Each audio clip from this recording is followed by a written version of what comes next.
మహిళల్ని ముందుకు పంపించాలి. ఎంఎస్ రాజన్న ఒక 5 minutes ఇవ్వండి అన్న టైం,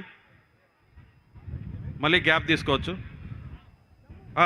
రెడీ స్టార్ట్. మహనీయుడు జన్మించెను ఆనాడు, అది మహానాడుగా మారెను ఈనాడు.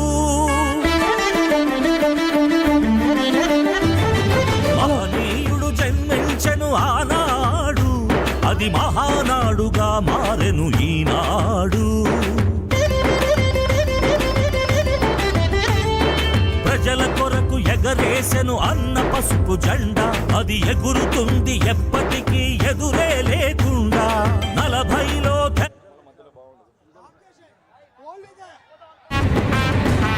80లో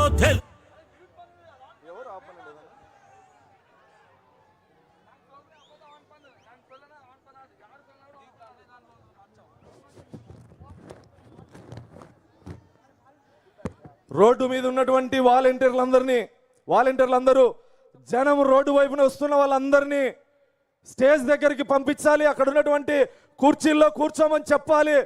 పోలీస్ అధికారులకు విజ్ఞప్తి, అక్కడ ఉన్న వాళ్ళందరినీ వాళ్ళకి కేటాయించిన సీట్ల వరకు పంపించాల్సిందిగా విజ్ఞప్తి చేస్తా ఉన్నాం.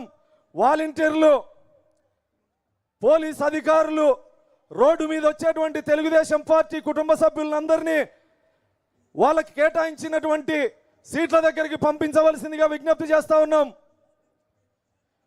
గత 5 సంవత్సరాల్లో అన్ని రంగాల్ని నిర్వీర్యం చేశారు.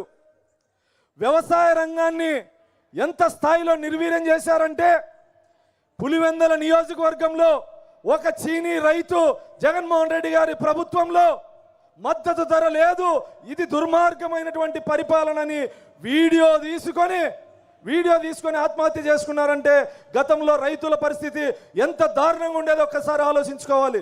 ప్రమాణ స్వీకారం రోజు గొప్పగా చెప్పాడు, రైతుల్ని ఇబ్బంది పడనివ్వను, ధరల స్థిరీకరణ నిధి ఏర్పాటు చేసి 1000 కోట్ల రూపాయలు బడ్జెట్ కేటాయించి మద్దతు ధర టమోటా రైతులకి, సీనీ రైతులకి, ఆక్వా రైతులకి, అన్ని వర్గాల రైతుల్ని ఆదుకుంటానని చెప్పినటువంటి జగన్మోహన్ రెడ్డి చరిత్రలో రైతు ద్రోహిగా మిగిలిపోయాడని సందర్భంగా తెలియజేస్తా ఉన్నా.